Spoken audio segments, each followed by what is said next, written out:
Boa tarde, que alegria estar com você começando esta segunda-feira no programa Vida em Foco. Hoje é dia 23 de maio, falo ao vivo para todo o Brasil. Estamos via satélite, estamos transmitindo para 430 emissoras e para 2.170 cidades nacionalmente. Também estamos pelo YouTube TV Evangelizar Oficial. Nessa segunda-feira nós vamos falar de saúde pública porque tem aumentado os casos de dengue no Brasil, um número significativo, e por isso nós vamos entender o que precisamos fazer para reduzir esse número, né? O meu primeiro convidado já está aqui, ele é diretor do Centro de Epidemiologia da Secretaria de Saúde de Curitiba, Alcides Oliveira, vai tirar todas as nossas dúvidas. Também vamos falar sobre medicamentos de referência, a diferença entre genéricos e similares, com o farmacêutico Cauê César Sá Justo. E também vamos trazer para você um molho bem tranquilo de você fazer nessa segunda-feira, que cai muito bem com massas, por exemplo, com um ravioli. Então fique com a gente, que está começando o programa A Vida em Foco.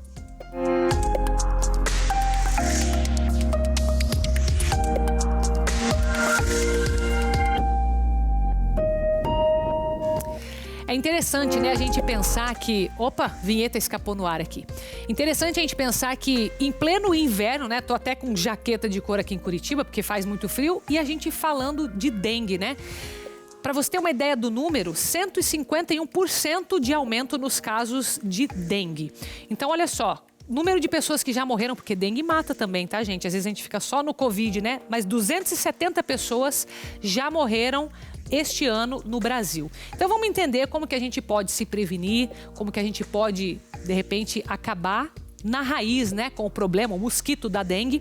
E eu falo então com o diretor do Centro de Epidemiologia da Secretaria de Saúde de Curitiba, Alcides Oliveira. Seja bem-vindo, viu? Obrigado, boa tarde a todos. Obrigada, boa tarde. Vou começar com aquela minha dúvida que eu estava conversando aqui, né, com o senhor no intervalo. Por que a gente fala de dengue em pleno inverno? Na minha cabeça, dengue era uma doença de verão, né? Então a gente via Brasil, principalmente outros estados do Brasil, né? Com mais calor, falando de dengue. Agora a gente tá... Curitiba, semana passada, chegamos perto de 0 graus, ainda tá frio, e a gente falando de dengue. O que acontece, né? Pra gente estar falando dessa doença nesse momento? Dengue é uma doença já conhecida por todos, mas nós estamos vivendo momentos diferentes da biologia, da ecologia dessas doenças virais. É mesmo? Nossa. Porque, claro que dengue a gente sempre relacionou ao clima quente, seco, aos ventos e a sazonalidade, ou seja, o período que aumenta o número de casos de dengue sempre a partir de novembro de cada ano, seguindo durante todo o verão. Tá. Este fenômeno que nós estamos vivenciando atualmente provavelmente é reflexo da própria pandemia da Covid. Nós, em 2020, iniciamos a pandemia. Lembrem que as pessoas ficaram mais restritas às suas casas, acumularam mais lixo, obras, fizeram bastante obras, entulhos de obras. Algumas pessoas em vários estados nós tivemos seca e com isso foi priorizado a coleta de água de chuva. Muitas residências não fizeram uma coisa muito simples, que é tampar a caixa d'água, tampar o coletor de água. Então, esse acúmulo de resíduos de obras, o comportamento das pessoas, água que ficou acumulada, favoreceu a procriação do mosquito da dengue, o Aedes, neste período. O mosquito vem sofrendo várias adaptações. Na nossa região, especificamente, ele está acostumando ao clima frio. Olha só. E com isso, essa repercussão vem ocorrendo em todos os estados brasileiros com o aumento do número de casos da dengue. Interessante. Então a gente está falando de um caso que é totalmente comportamental, né? Porque o resíduo de obras, a questão de manter ou não as caixas d'água tampadas, isso tudo é comportamental. E a gente pode dizer então que essa doença da dengue, se a gente mudar de comportamento, a gente também consegue extinguir talvez o mosquito, ou isso não é possível? Sem dúvida alguma, a gente conseguiria controlar bastante a doença. Lembra que a dengue, boa parte das pessoas fazem a forma leve, mas infelizmente alguns grupos vulneráveis também fazem forma grave da dengue, uma febre hemorrágica. Por isso que o comportamento ele é fundamental no controle e no combate ao mosquito vetor, o Aedes. Então, todos em que tiverem o cuidado, onde há acúmulo de águas, nós deveremos olhar com mais atenção no nosso entorno. São aqueles recados habituais que nós fazemos há alguns anos, mas é a limpeza da caixa d'água, tampar a caixa, cisternas e botijas. Ao mesmo tempo, lembrar que nós temos que ter cuidado com as plantas, aqueles pratos que acumulam água, limpeza, por exemplo, da tigela de alimentos ou da água dos animais, dos nossos pets, porque a sujidade favorece também a procriação do mosquito. Antigamente, nós falávamos que só água parada e limpa tinha proliferação do mosquito, mas agora isso já não é mais verdade. O mosquito também se adaptou a qualquer filete de água, ele poderá depositar seus ovos. E o interessante é que às vezes a gente pensa, nós limpamos, estamos livres do mosquito. Nem sempre é assim. Se houver um lugar com sujidade que foi úmido um dia, os ovos do mosquito da dengue poderão perdurar até 1 ano. E após um período de chuva ou de calor, esse ovo poderá eclodir com novos mosquitos ele tá bem transmissores. Mesmo. Se a gente está falando de ovos de 1 ano. Sim, ele poderá ficar durante 1 ano lá quietinho, sem ninguém perceber. Por isso a importância de limpar qualquer sujidade em vasilhames, nas plantas, pratinhos. É importante com água limpa ou água sanitária, né? Uma colher de sopa para cada 1 litro ou 2 litros de água, dilui e sai limpando com escovinha, pano úmido, limpando todos esses objetos. O importante sempre é, onde há possibilidade de acúmulo de água, há a possibilidade de ter mosquito da dengue. E aí é importantíssimo o cuidado com a questão do lixo, propriamente dito, né? Lixo não pode estar em ambiente aberto, tem que estar ensacado, saco fechado, ou lixeira com tampa. Resto de obras é fator facilitador. Aqueles lugares onde tem frestas em tijolos, frestas no sótão da casa, tudo isso, grama alta, né? Até capim, grama alta. Sim, tudo isso porque favorece, qualquer lugar que favorece a água, acúmulo de água, é possível ter o acúmulo dos mosquitos também. Entendi. E o mosquito da dengue, ele voa em torno de 300 metros. Então aquele mosquito que carrega o vírus da dengue pode contaminar outras tantas pessoas num raio muito grande. E é claro que nós temos sempre lugares sensíveis das nossas cidades, que nós chamamos de pontos estratégicos. Hoje, os agentes de endemia fazem esse controle nos pontos estratégicos, que são os cemitérios, porque tem aqueles copos para colocar plantas, né? Lugares que tem reciclagem de lixo em geral, e principalmente desmanche de carros, que é ali onde os carros ficam abertos, sem cobertura, favorece muito o acúmulo de mosquitos. Então são lugares muito sensíveis que com muita facilidade ocorre a proliferação do mosquito. Então é importante que a ação pública esteja nesses lugares, coletando o lixo em excesso das comunidades, mas ao mesmo tempo o nosso comportamento seja do cuidar do nosso entorno, cuidar do nosso vizinho. Nós sabemos que tem habitações que não controlam, por exemplo, a água da piscina parada, suja, também é um fator que favorece a proliferação do mosquito. Na tua percepção, com esses anos de pandemia, aquela campanha que se tinha todos os anos, né, com relação à prevenção de dengue, a própria fiscalização em algumas cidades, né, de casas, isso diminuiu também ou não?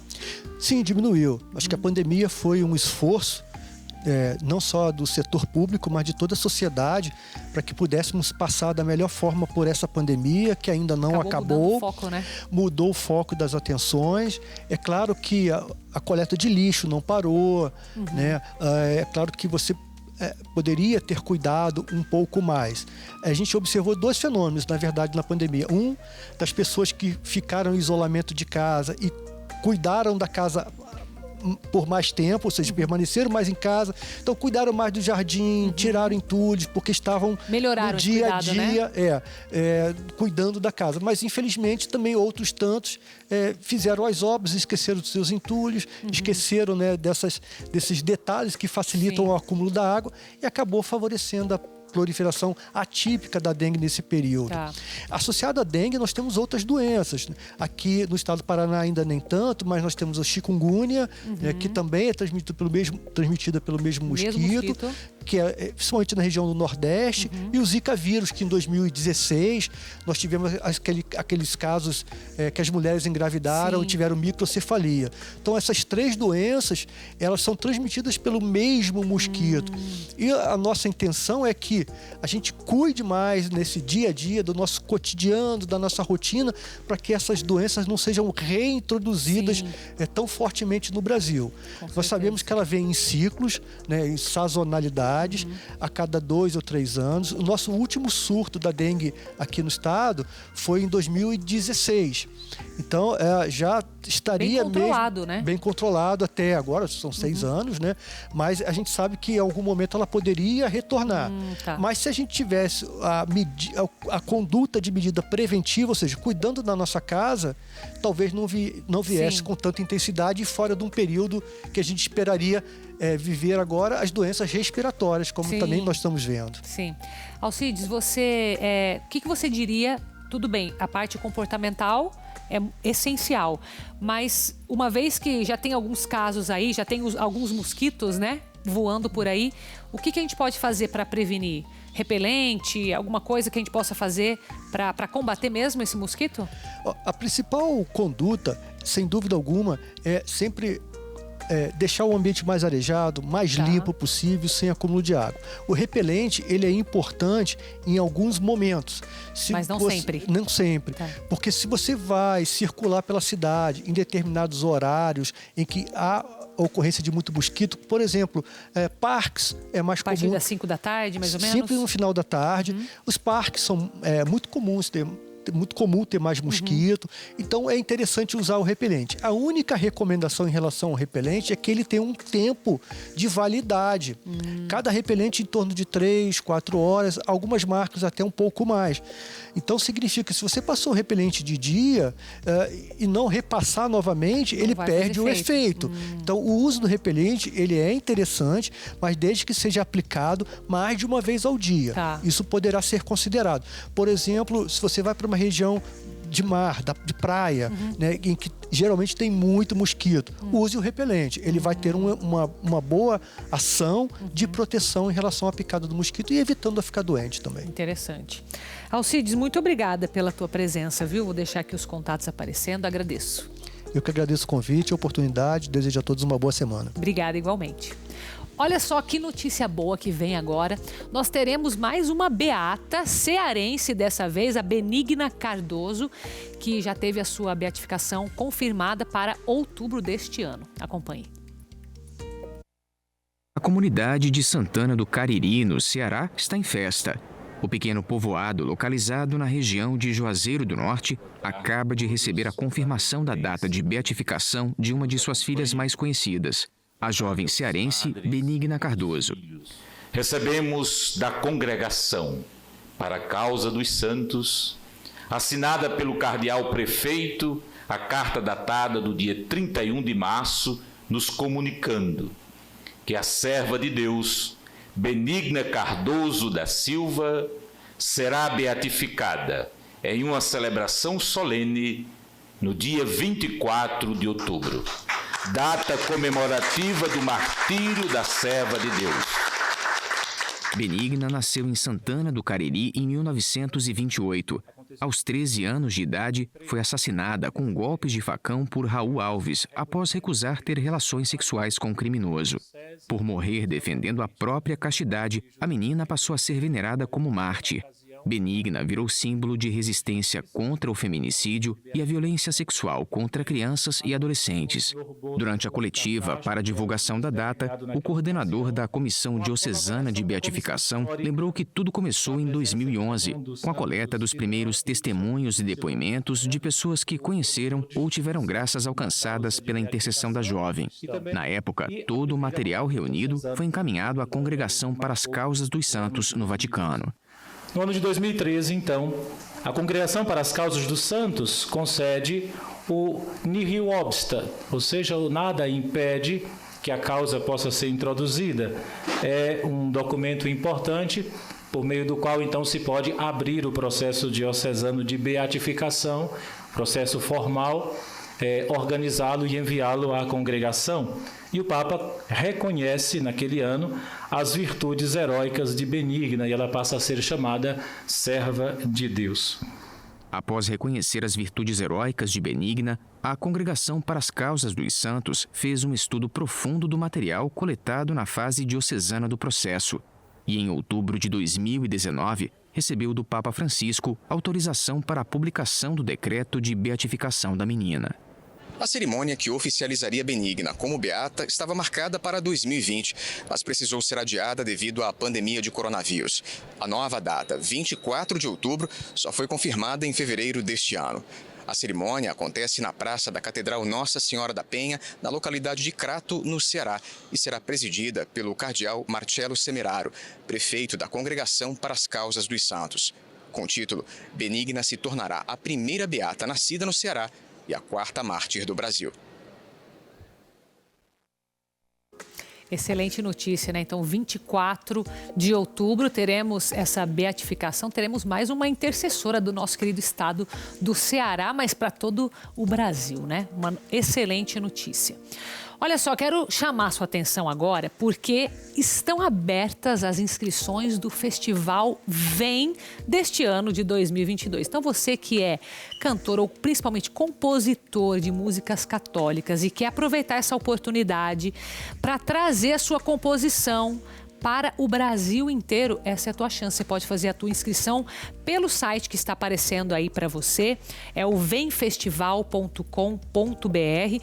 E esse ano, diferente do ano passado, que foi só aqui em Curitiba, haverá audições em diferentes locais. Então, olha só, Palmas, no Tocantins, Recife e também Maringá. Então, já se prepare, porque esse ano vai ser maravilhoso, eu tô vendo já. Então, aproveite que as inscrições vão até o dia 27 de junho, começando a partir de agora. Não perde tempo, vai lá, vemfestival.com.br. Vamos fazer um intervalo, é rapidinho, e na volta a gente vai entender a diferença entre os medicamentos, né? Tem aquele, tem o genérico, tem o similar. Então, a gente vai entender com o farmacêutico Cauê César Sá Justo, que já está aqui para responder as nossas dúvidas. Eu volto já.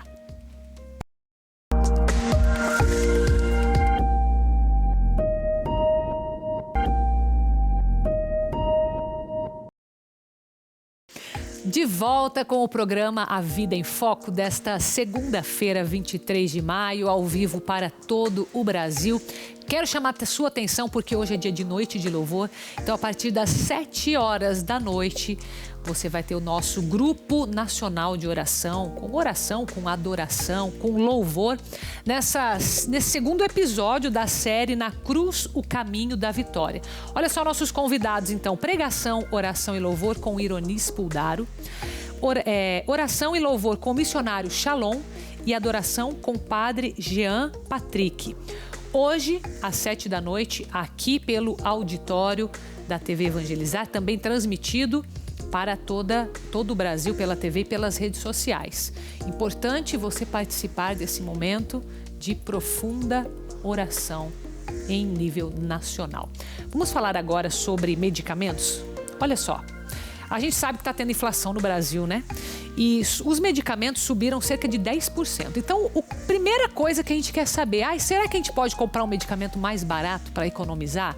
o genérico, porque a gente tem aquele medicamento de referência, que é aquele nome comercial, aquele mais famoso que você compra lá, que você já chama pelo nome, mas que não é o remédio, né?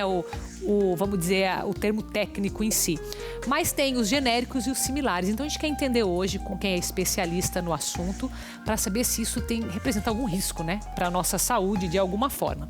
Então eu vou falar aqui com o Cauê César Sajusto. Ele é farmacêutico clínico e doutorando em farmacologia pela UFPR. Seja bem-vindo, Cauê. Obrigado, boa tarde. Tudo bem? Boa tarde. Bom, então você já me explicou que o referência, né? Remédio de referência é o quê? Fala o termo técnico aí pro pessoal. Bom, acho que a forma mais fácil de se entender isso, e até é legal colocar isso em pauta, é como o medicamento chega até a prateleira ali, como a gente vê, né? Tá. Então, o medicamento de referência é aquele cuja empresa teve que investir, ele é um medicamento inovador. Então, houve um processo de pesquisa, de investimento, né, de estudos, para que ele chegasse desde os estudos básicos ali, os estudos pré-clínicos que nós chamamos, até, né, estudos clínicos com testes em humanos, para ele chegar até a prateleira. Então tem muita ciência ali. Muita ciência. Então, isso demanda muita pesquisa, muito tempo, muito gasto. Né? Por isso que ele é mais caro. E por isso, exatamente, ele é o medicamento mais caro e por isso ele é chamado também de referência ou inovador, né? E esse medicamento, por muito tempo, ele mantém uma patente ali de 20 anos. Então ele é lançado antes de todos os outros, ele antes de genérico e similar. Antes. Isso, ele fica com o direito de venda ali, né? Por ter exatamente feito todo esse processo, ele tem esse direito exclusivo de venda por 20 anos.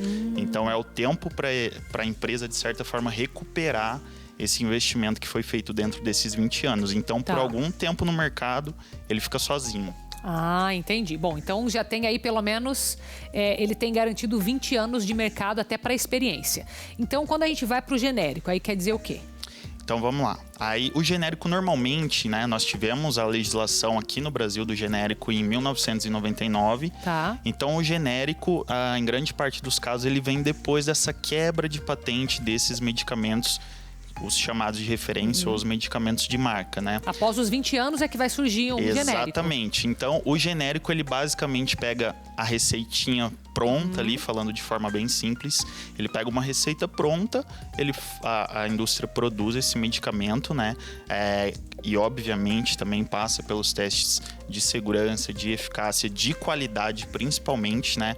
Essa é a questão do genérico, justificando por ele ser mais barato. Ele não tem que fazer todo esse processo, né, que a indústria que produziu o medicamento de referência teve que fazer, mas ele precisa de testes de equivalência para determinar ali e comprovar, né, que o comportamento dele dentro do organismo é o mesmo do medicamento de referência. Entendi. Quando você falou assim que ele pega a receita pronta, essa receita, uma vez que abriu a patente, ela é compartilhada? Como que é? Então, os laboratórios que produzem os genéricos, eles fazem análises desses medicamentos, né?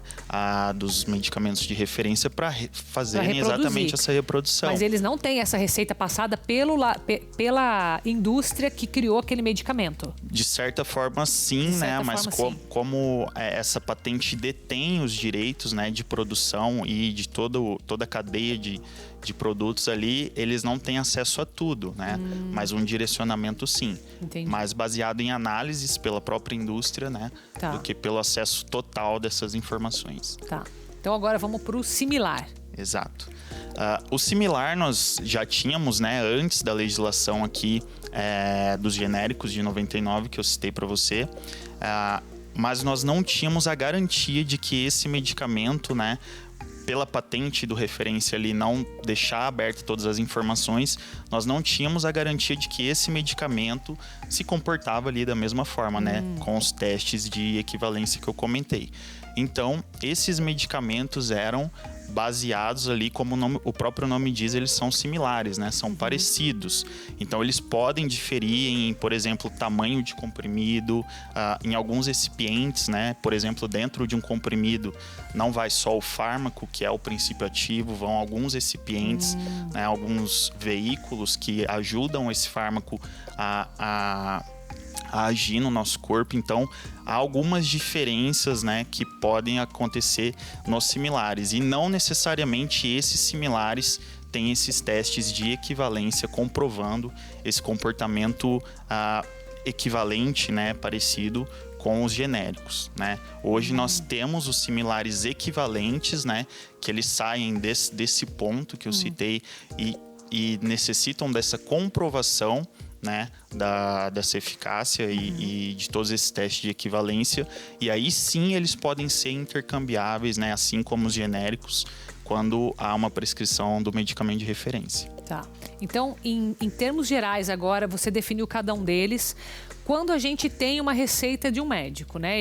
Ele pode... Geralmente ele prescreve pelo nome de referência, né? Exato. Não sei se é uma própria regra da medicação.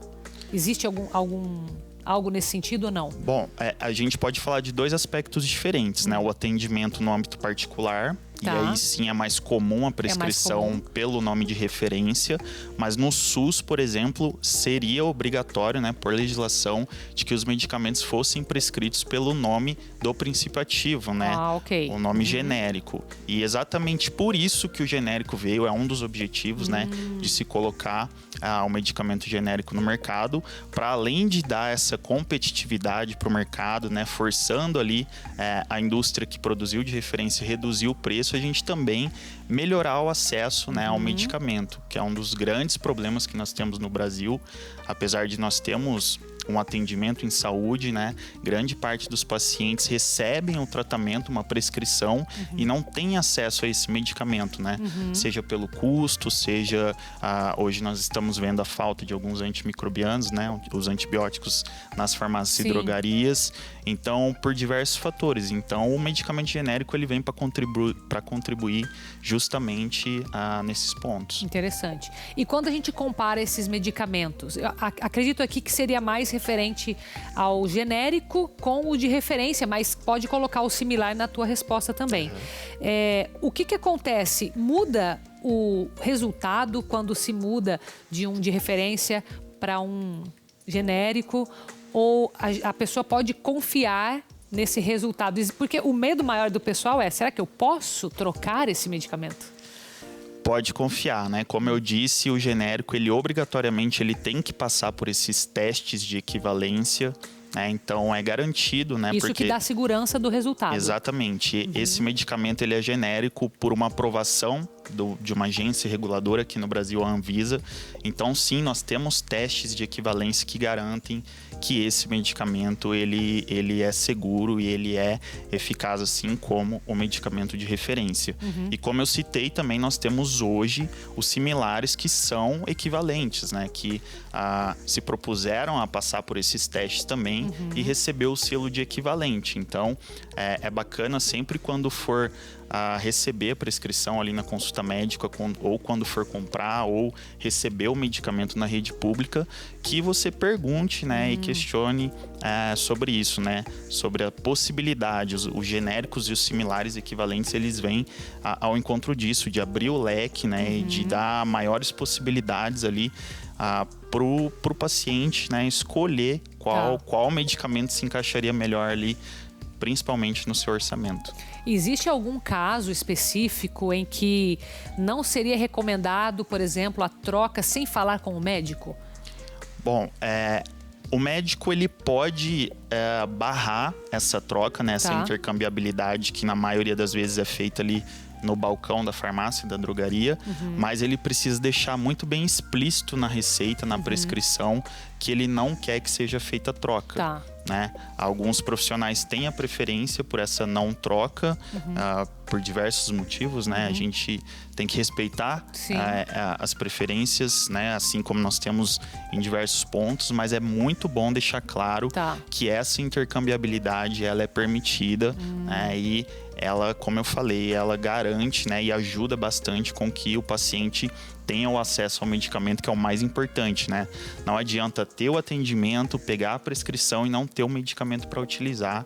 Isso complica muito chegar no resultado da terapia ali e realmente controlar a condição de saúde do paciente. Tá, mais uma última pergunta. Em termos de bula, muda alguma regra entre os de referência, genérico e similar, ou é tudo igual? Se eu pegar a bula de um e de outro, eu vou conseguir ver as mesmas informações? Bom, muda algumas informações referentes ao laboratório que faz a produção, né? Tá. Mas como eu comentei, o medicamento genérico ele deve ter o mesmo princípio ativo, os mesmos recipientes, a mesma forma farmacêutica. Então ele basicamente é a cópia, né? A receitinha ali. Só não tem o nome comercial mesmo. Do medicamento de referência. Patente, né? E é importante dizer também que os similares, eles vêm com esse nome comercial, né? Então, às vezes, por estratégia de marketing, algumas indústrias colocam um nome comercial e um similar equivalente para ter essa força de marca, né?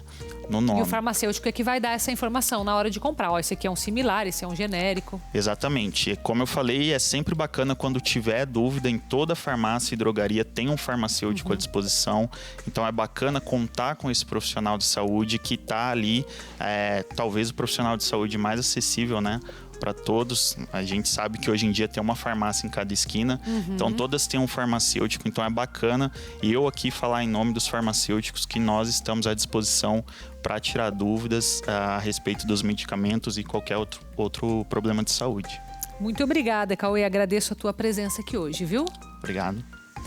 Vamos agora para o recado da Peregrina Brasil. Eu tenho certeza que você vai ter condições de se programar para a sua próxima viagem de peregrinação. Vamos lá.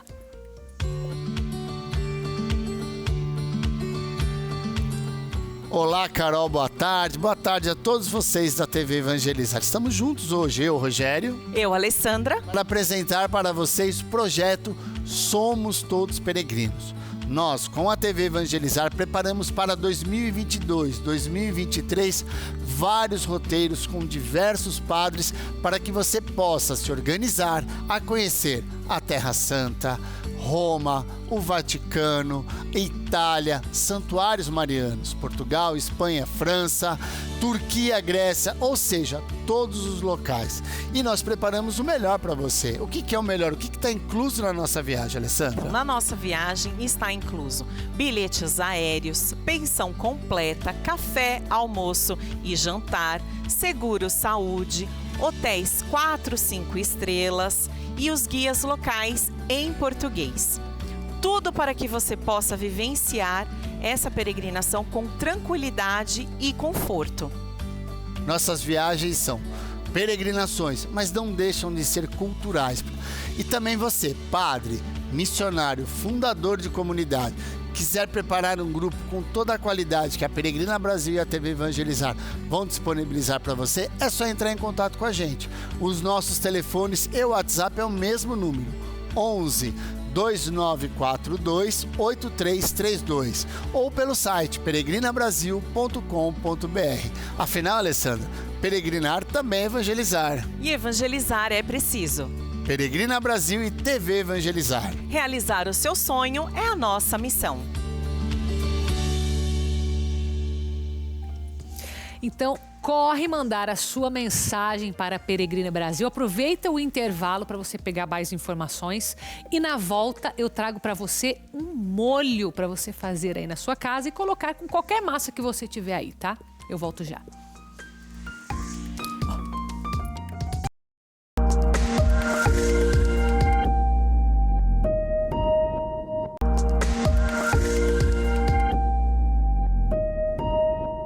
De volta com o programa Vida em Foco desta segunda-feira, 23 de maio. Já estamos no final do mês, né?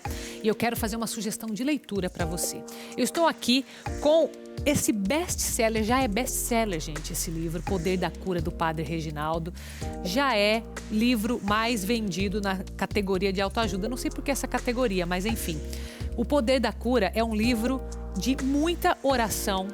É um livro que passa pela libertação do ser humano como um todo, sabe? O Padre Reginaldo, ele teve a unção do Espírito Santo para escrever esse livro aqui.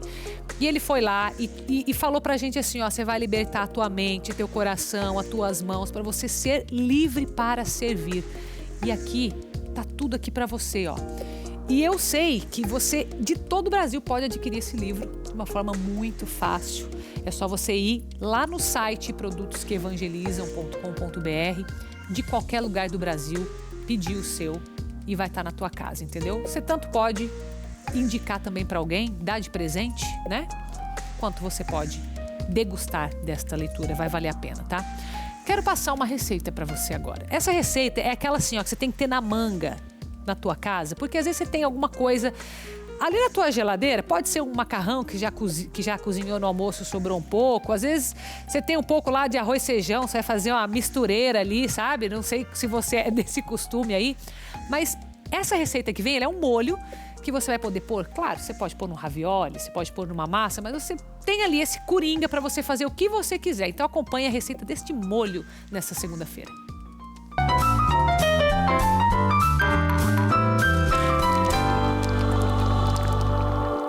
Olá, amigos do Divina Receita. Eu sou o chefe Roberto aqui do Volta ao Mundo Massas Criativas e vou ensinar vocês a fazerem um ravioli de abóbora numa manteiga queimada deliciosa. Para a receita do ravioli, vamos precisar dos seguintes ingredientes. Aproximadamente 175 gramas de ravioli, que é uma porção para uma pessoa, 2 colheres bem cheias de manteiga, sal e pimenta a gosto, folhas de sálvia, amêndoas em lâminas tostadas e um parmesãozinho para finalizar. Toda a massa sempre é bom um cheirinho verde.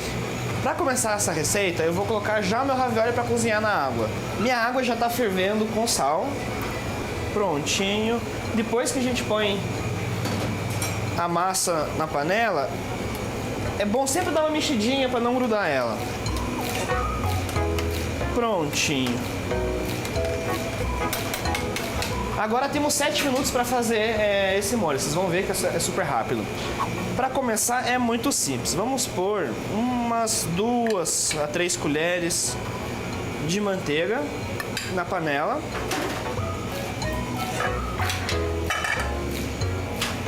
Eu gosto de usar a sálvia inteira. Se você quiser dar uma picadinha nela, não tem problema nenhum. O que importa mesmo é o sabor que ela vai dar. Então a gente tem que colocar já aqui no começo para passar o sabor da sálvia para manteiga, que é o que vai guarnecer o nosso ravioli. Vocês vão ver que a manteiga vai começar a borbulhar muito. Isso é a água da manteiga evaporando. É super comum, daqui a pouco a gente vai ver que isso vai parar e ela vai começar a mudar de cor. Já está quase na hora que ela vai começar a mudar de cor. Mudando de cor, tem que ter muito cuidado agora, que é muito rápido entre ela ficar queimadinha, saborosa, com gostinho amendoado, do que passar o ponto.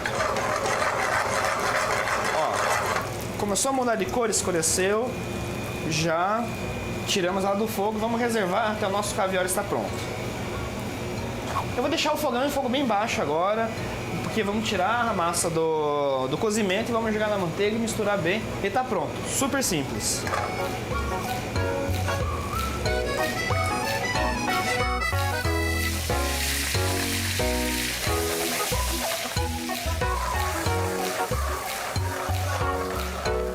Para finalizar, vamos jogar um pouquinho de sal e uma pimenta do reino moída na hora.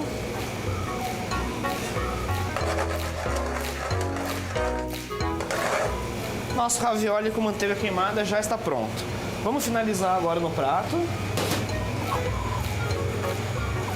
Essa manteiguinha que fica é bem importante, super gostosa. Para finalizar a receita, eu vou colocar as amêndoas tostadas. Você pode tostar ela no forno, na própria frigideira, mexendo bem, super tranquilo para fazer. Um cheirinho verde. E por último, mas não menos importante, nosso parmesão. Prontinho a nossa receita. Um delicioso ravioli de abóbora com uma manteiga queimada na sálvia com lâminas de amêndoas tostadas. Espero que vocês tenham gostado. Até a próxima, pessoal. Eu juro pra você que eu achei que ele tinha deixado queimar a manteiga, mas agora entendi que a manteiga queimada é a receita, entendeu? Mas o importante é que é super rápido de você fazer. Eu já imaginei uma crepioca naquilo ali, entendeu? Já bate um ovo ali com a tapioca e coloca aquela manteiga com sálvia, já ficou... Olha a fome que já dá, gente, que isso? Mas o ravioli vai ficar bom também. Vamos agora fazer um cicloturismo? Olha só, essa cidade, Borrasópolis, eu estive lá, tá? Foi parte da rota do Rosário. E lá eles têm o caminho de Jesus das Santas Chagas. É uma cidade de 3 mil habitantes, se eu não me engano, bem pequenininha, mas eles têm ao redor, assim, uma zona rural muito bonita, onde foi feito esse caminho de Jesus das Santas Chagas, e lá tem muito cicloturismo. Então o pessoal vai lá pedalar, porque claro, né, local onde tem uma vista maravilhosa. Você vai ver agora um pedacinho, vamos lá.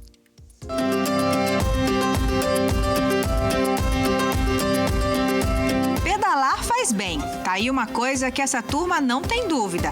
A prova disso é que ninguém se importou em acordar cedo em pleno domingão para encarar um roteiro cheio de aventura em Borrasópolis, município localizado na região do Vale do Ivaí, ao norte do Paraná. A cidade é uma das contempladas com o roteiro do Pedala Paraná, programa que nasceu com o propósito de incentivar a prática do esporte. Além de incentivar a atividade física, nós também queremos incentivar e fomentar o comércio local. Então é trazer dinheiro para a cidade em determinado momento, que a gente sabe que vai atrair não só o atleta, mas como também de repente vai atrair o turista que gosta de andar de bicicleta e quer conhecer o Paraná de uma forma diferente. A pedalada é também a oportunidade para colocar Borrasópolis na rota do cicloturismo de aventura. Já que se fala tanto em turismo rural, turismo de aventura, e Borrasópolis não está diferente, está indo em encontro a essa nova modalidade, né? Esse turismo que o pessoal está buscando tanto pela saúde, e isso também nos agrega muito valor. Os mais de 160 participantes seguiram rumo ao desafio, todo traçado na zona rural. O caminho levou os ciclistas por paisagens únicas. O percurso de Borrasópolis se torna ainda mais especial porque passa pela Rota das Santas Chagas, inspirada no caminho de Santiago de Compostela. São 5 pontos sinalizados por uma cruz. Cada parada representa uma chaga de Jesus. Em mais de 36 quilômetros, os ciclistas enfrentaram a estrada de chão, o sol e a elevação de quase 750 metros. Condições que ajudam a aumentar o nível de dificuldade da rota de Borrasópolis. Mas o caminho também é gentil e prepara cenários que ajudam a renovar as energias e fazem o esforço valer a pena. É cansativo. Mas vale a pena? Vale super a pena. A paisagem é gratificante, né? A natureza, o verde, tudo valoriza e dá mais disposição pra gente pedalar. Primeira vez que eu tô fazendo esse pedal e a gente deparar com uma paisagem dessa é gratificante, é maravilhoso, deixa o pedal muito mais animado, muito mais gostoso, anima a gente.